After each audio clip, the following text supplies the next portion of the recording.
Aujourd'hui, je vais te montrer comment tu peux savoir exactement à quelle heure publier des photos sur Instagram pour qu'elles soient le plus vues et qu'elles aient le plus d'engagement. C'est parti.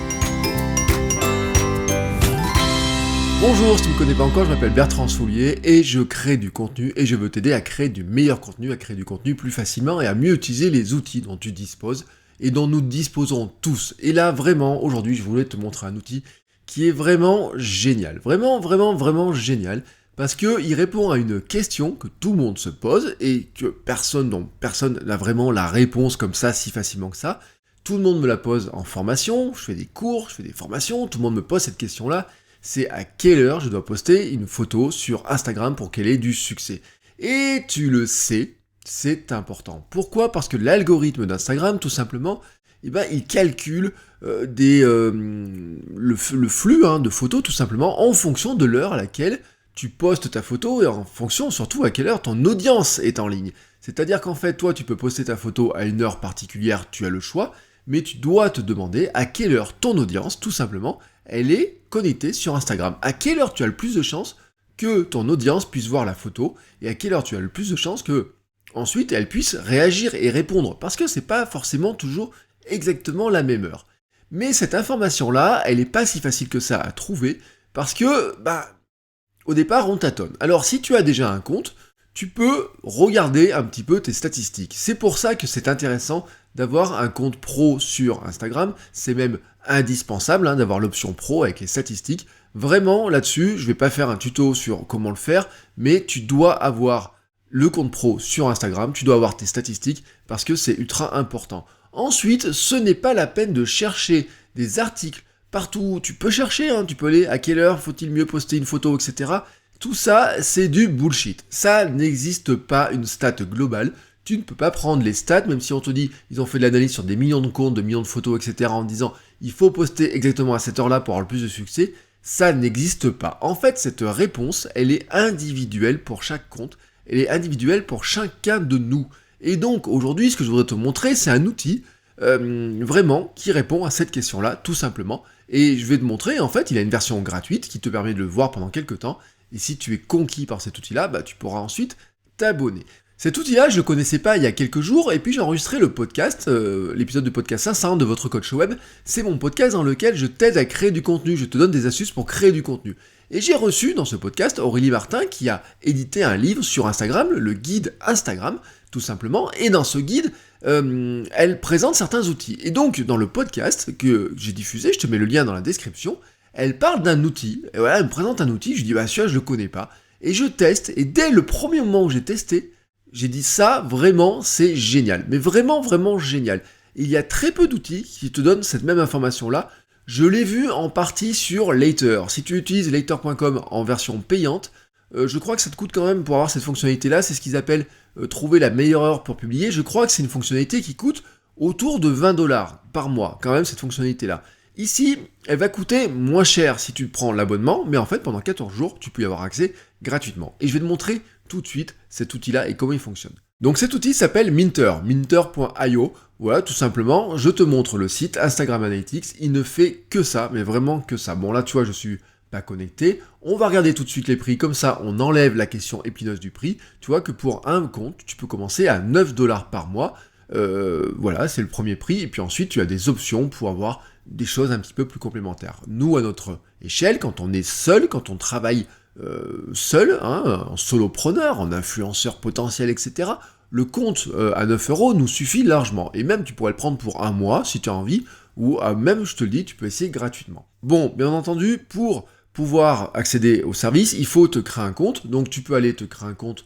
T'as même pas besoin de carte bleue, tu peux te créer un compte, tu cliques sur Sign Up, tu remplis les informations, tu marques, moi j'ai marqué que j'étais une marque, tout simplement, je sais pas si ça change grand chose, et puis ensuite derrière, ils t'envoient un mail, ils confirment, et ensuite ils vont te demander de faire le lien entre ton compte de Instagram et leur compte à eux. Alors ça se fait comment ? Tu suis les instructions. Je te rappelle que de toute façon, il faut que tu aies un compte pro, compte business déjà activé sur Instagram. Donc dans ce cas-là, en fait, la connexion se fait par Facebook. Tu sais, il t'a fait demander de créer une page, etc. Donc tout ça, c'est déjà fait de ton côté. Donc une fois que ça c'est fait, Minter, en fait, il te demande d'accéder à ton Facebook et puis ton Instagram et il te demande à quelle page il a accès. Voilà, tout simplement. Une fois que ça c'est paramétré, qu'est-ce que tu obtiens ? C'est là que ça devient super chouette. Donc nous voici maintenant dans l'interface de Minter. Là vraiment c'est quand tu arrives sur l'écran d'accueil, tu vois, c'est exactement les informations que tu obtiens. Tu as ton compteur de followers, tu as des statistiques qui te montrent les évolutions et tu peux choisir les dates en haut pour changer entre les dates que tu veux, tu vois, tu peux choisir même par semaine si tu as envie d'avoir une évolution sur la semaine. Bon moi, tu vois, mon test, ça fait une grosse semaine que j'ai commencé, donc pour l'instant, il n'a pas collecté, il a fait des estimations. En fait, ces informations-là, il les collecte au fur et à mesure. Plus longtemps tu seras abonné, bien entendu, plus longtemps ça sera précis. Allez, on va revenir en mode classique, comme ça. Donc tu vois, il charge un petit peu les données, et donc il montre finalement le nombre de followers, les évolutions. Alors tu vois que moi, il y a eu une baisse ces derniers temps dessus, mais on peut chercher à savoir pourquoi. Et donc il te montre en fait l'évolution entre le nombre de followers, l'augmentation, la baisse, tu vois vraiment de jour en jour ce qui s'est passé, les jours où tu as augmenté, les jours où tu as perdu des followers, donc ça c'est intéressant, mais honnêtement ça tu l'as dans les statistiques business, si tu as un compte, donc ton compte business sur Instagram, il a déjà ces informations là, en fait c'est juste présenté un petit peu différemment, de même que le sexe des followers, de même que l'âge, que le pays, tu vois, c'est un petit peu plus précis, mais ça, tu l'as déjà dans tes statistiques Instagram, c'est juste présenté différemment. Bon, là, il y a des détails, tu vois, tu peux voir les villes, etc. Mais honnêtement, c'est pas ça qui est le plus important. Là, on rentre dans le plus important. Maintenant, ici, tu as les moments où les followers sont online, voilà, où tes followers sont en ligne. Alors, c'est là que ça devient intéressant, parce que plus c'est rouge, et plus, en fait, ils sont connectés. Et là, tu vois déjà qu'il y a des moments c'est pas la peine d'aller publier à 3h du matin, un lundi matin, et pourtant tu verras des statistiques, il y a des sites américains qui disaient que le mardi matin à 2h c'était la meilleure publication. Honnêtement, moi tu vois que c'est vraiment pas le cas, donc c'est pas la peine que je suive ce conseil-là. Alors par contre, qu'est-ce qu'on pourrait regarder? Là tu vois, j'ai un 27%, 27%, 28%, tu vois ici là, j'ai des bonnes heures, c'est 8h du soir, 9h du soir dans ces zones-là, tu vois, c'est vraiment le créneau dans lequel j'ai les meilleures heures là-dedans. Ensuite, t'as des statistiques, t'en as plein comme ça. Ce que je voudrais te montrer, tu vois, alors il va te montrer les statistiques sur les publications que tu as faites.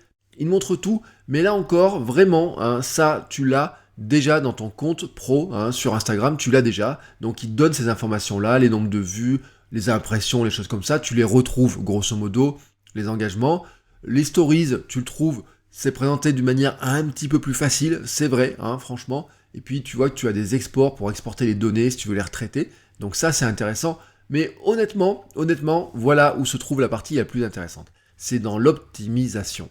Voici pourquoi je te dis que c'est le moment le plus intéressant, c'est que là tu vois, dans l'optimisation, tu retrouves le phénomène de plus c'est rouge et plus c'est intéressant de publier, mais surtout ce que tu vois, c'est qu'il te met en avant les meilleures heures de publication, voilà, best time to post ici, tu vois. Donc ici il me confirme que pour moi, le meilleur jour, le mercredi à 9h, 21h, tu vois, par exemple, c'est vraiment le meilleur jour avec le samedi à 18h. Voilà, tu vois, c'est marqué noir sur blanc, enfin, rouge sur gris si tu préfères, mais là, tu vois, tu as exactement l'information, tu n'as plus à te poser la question, tu le vois. Et jour par jour, tu vois exactement quelle est la meilleure heure, et tu vois que là, en fait, il me le met en tant que interaction. Si tu descends ensuite, il va le mettre en tant qu'engagement, et là tu vas retrouver, donc là c'est des pourcentages de taux d'engagement, tout simplement qui calculent, et donc tu retrouves le 5,62 qui correspond aussi à la meilleure heure de publication, et donc là il y en a un, tu vois, qui apparaît aussi, un 4,56, donc c'est un bon chiffre, tu vois que ici, il montre des chiffres différents. Comment tu vas utiliser ces données-là? C'est intéressant parce que chaque jour, ça va te dire quel est le meilleur moment pour publier chaque jour. Si tu veux publier tous les jours, là tu sais quel jour, à quelle heure tu dois publier exactement, et tu vois que moi il y a des variations entre le vendredi soir et le samedi fin de journée, c'est pas tout à fait la même heure, il y a quand même 3 heures d'écart, ce n'est pas négligeable, et tu vois que ensuite, selon les jours, ça peut changer un petit peu, tu vois que par exemple qu'il y aura un créneau samedi midi, qui est pas si mal que ça, mais bon, tu vois, sur ce calcul-là, c'est intéressant. Ce qui est aussi intéressant pour toi, c'est de regarder quel est vraiment le meilleur jour de tous. Disons que par exemple tu as un contenu qui est très important, tu te dis il y a un jour vraiment, s'il y a un contenu dans ma semaine, je veux que vraiment les gens le voient, tu vas pouvoir adapter ton plan éditorial en te disant bon je sais que mon contenu le plus important de ma semaine à publier, c'est ce contenu-là, quel jour je dois le publier? Tu prends tout simplement le jour le plus important. Tu vois, moi c'est celui-ci, le samedi, hop, 5,62, puis ensuite le vendredi, 4,56. On va dire que ce sont les 2 moments où je devrais publier mon contenu le plus important. Le contenu que je veux vraiment qui ait le plus de visibilité et d'engagement, c'est à ces moments-là que je dois le plus les publier de préférence. Bien sûr, après il y a un petit ajustement à faire. Tu vois qu'il y a une petite différence ici, en termes de visibilité. J'ai ce créneau-là du mercredi soir qui est pas mal, mais qui a moins d'engagement le mercredi soir. Donc, il faut faire des tests. Tu vois, ça va te donner une grande partie de la réponse, mais il faut faire des tests. Il faut savoir exactement, tu te dis, il me propose des créneaux, vraiment il me propose des créneaux, je vais tenter de voir ce qui se passe sur ces créneaux-là. Et ça, c'est vraiment un élément qui est génial, parce que, franchement, tu as très peu d'outils qui te le donnent. Mais ce n'est pas fini. Mais ce n'est pas fini. Les autres informations qu'il va te donner, si on descend dans l'optimisation, c'est que là, il va te montrer par type de publication, quelles sont les publications finalement qui reçoivent que tu as publié en majorité, mais aussi en fait celles qui sont le plus engageantes. Tu as 3 types de publications sur Instagram, tu as les photos, les vidéos et tu as les carousels. Les carousels, c'est jusqu'à 10 photos. Donc là, moi, je publie relativement peu de carousels, donc c'est logique que les photos, elles aient le plus d'engagement. J'ai pas publié de vidéo, donc c'est pour ça qu'il n'y a pas de chiffres. Mais effectivement, tu pourrais voir si finalement, il y a des types de publications qui sont plus engageantes que d'autres. Et donc, à nouveau, tu vas t'amuser à les croiser, tu vas dire, je prends ma publication, mon type de publication le plus engageant, je le poste le jour où j'ai le plus de visibilité et le plus d'engagement, et donc tu vas optimiser ta publication encore un petit peu. Tu vois aussi qu'en fait, il te propose d'analyser tes filtres. Quels sont les filtres qui ont le plus de succès chez toi? Tu vois que moi, cette fonctionnalité, je l'utilise pas parce que moi, j'utilise une application qui s'appelle Darkroom. J'avais fait une vidéo un jour sur le traitement de mes photos avec Darkroom, donc je te mets juste le lien dans la description de la vidéo et dans les petites fiches, pour que tu retrouves cette vidéo-là. Donc moi, les filtres, je n'utilise pas, mais même principe, il te montre quels sont les filtres que tu utilises le plus et quels sont finalement les filtres les plus engagements. Les vidéos, c'est pareil, et c'est là qu'on descend maintenant sur la chose la plus intéressante. Parce que l'élément pour finir finalement d'optimiser ta photo, c'est quoi? Bien sûr, tu vas mettre un titre, tu vas mettre un texte engageant, mais tu vas aussi te poser la question de savoir quels sont les hashtags, quels sont les mots-clés que tu dois utiliser. Et ben là, voilà, il nous propose la liste de hashtags, il analyse les hashtags qui ont le plus d'interactions et qui sont les plus efficaces. Voilà, tout simplement.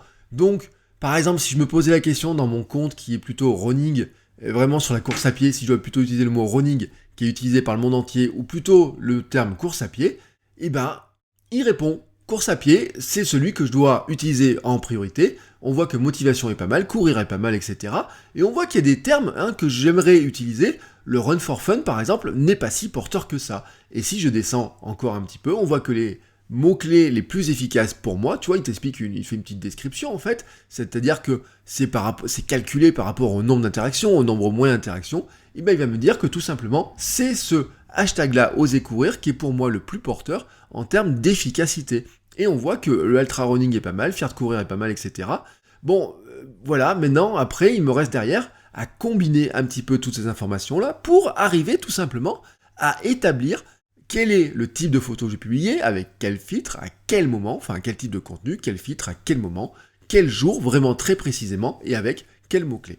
Quand je mélange tous ces éléments-là, normalement, je suis capable de faire un calendrier éditorial qui est beaucoup plus poussé, qui est beaucoup plus précis, tout simplement parce que j'ai un guide. Voilà, j'ai un guide. Ce guide, en fait, c'est Minter qui te le montre, tout simplement, qui te dit quels sont les meilleurs moments. Alors bien sûr, si tu commences sur Instagram, maintenant, tu n'as pas ces informations-là, mais si tu es déjà sur Instagram, toutes ces informations-là, tu peux les retrouver. Alors, peut-être tu ne vas t'abonner à Minter, tu fais comme tu veux, tu as un essai de 14 jours, tu crées un compte, tu regardes les données, tu fais des essais, tu verras bien ce qui se passe, tu verras bien s'il a raison ou pas, voilà, c'est un test à voir, regarde, essaie d'optimiser, regarde si tu progresses, et si tu vois que tu progresses, à mon avis, ça vaut le coup de t'abonner à ce service, parce que vraiment, je te le dis, il est vraiment exceptionnel, il est vraiment très pratique, et le prix est vraiment très bas. Les heures de publication, je te le dis, moi je l'avais vu chez Later, c'est 2 fois plus cher, et il y a des services qui sont beaucoup plus chers, qui te donnent à peine ce genre d'infos. Donc vraiment, je te recommande de regarder ce site qui s'appelle minter.io. Vraiment, c'est un outil qui me semble, pour moi, tu vois, l'outil qui te permet vraiment d'optimiser tes publications et ton compte Instagram. Ok, j'ai maintenant fini avec cette vidéo, tu as compris ce que je voulais t'expliquer. Je te laisserai regarder toutes les autres options parce qu'il y a plein d'autres informations qui sont dedans, mais moi je juge moins intéressant. Je t'ai montré ce que je jugeais le plus intéressant, donc je te laisse découvrir tout ça. Si tu veux d'autres conseils, n'hésite pas à t'abonner à la chaîne et à t'abonner aussi à mes mails privés, je te mets le lien dans la description et je te dis à très bientôt pour une nouvelle vidéo. N'oublie pas de t'abonner et de sonner la cloche pour être prévenu quand la prochaine vidéo sortira. Ciao ciao!